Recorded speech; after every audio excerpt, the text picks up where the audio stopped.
പ്രിയമുള്ളവരെ, എല്ലാവർക്കും നമസ്കാരം. ഇന്ന് ഒരു സ്പെഷ്യൽ സാധനം ഞാൻ നിങ്ങളെ കാണിക്കാൻ പോവുകയാണ്. അതായത് നാരങ്ങാത്തൊലി കൊണ്ടുള്ള ഒരച്ചാറാണ്.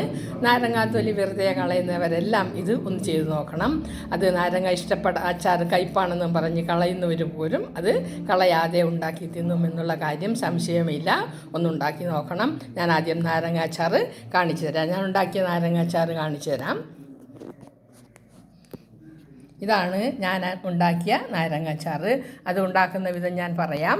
അതായത് നമ്മൾ പിഴിഞ്ഞ് കുടിക്കുന്നതും അല്ലാതെ എല്ലാം നാരങ്ങയിലെ സത്ത് പിഴിഞ്ഞെടുത്ത് ഉപയോഗിക്കുമ്പോൾ ബാക്കിയുള്ള ഭാഗം ഒരു കുപ്പിയിലിട്ട് കല്ലുപ്പും വെച്ച് ഒരു കുപ്പിയിലിട്ട് അങ്ങനെ അടച്ചടച്ച് വെക്കണം.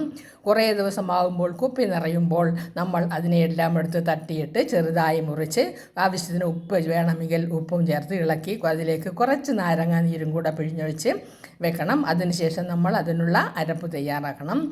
ആദ്യം തന്നെ നമ്മൾ കുറേ വെളുത്തുള്ളിയും കുറച്ച് കാന്താരിയും കുറച്ച് കറിവേപ്പിലയും നല്ലെണ്ണയിൽ വാട്ടി ഇടണം. നല്ലെണ്ണയിൽ കാന്താരിയും വെളുത്തുള്ളിയും വാട്ടിയിടുമ്പോൾ രണ്ടും മുറിച്ചിട്ടിടണം, അല്ലെങ്കിൽ മുഴുവനിട്ടാൽ പൊട്ടിത്തെറിക്കും. അങ്ങനെ അതിട്ട് കഴിയുമ്പോൾ നല്ലെണ്ണ നല്ലതുപോലെ ചൂടായിരിക്കും.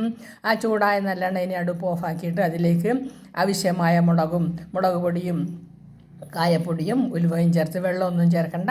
ആ നല്ലെണ്ണയിൽ ഇങ്ങനെ ഇളങ്ങി തണുക്കാനങ്ങ് വെക്കണം.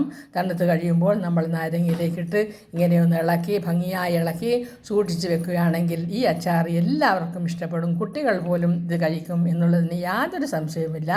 നിങ്ങൾ ചെയ്തു നോക്കണേ.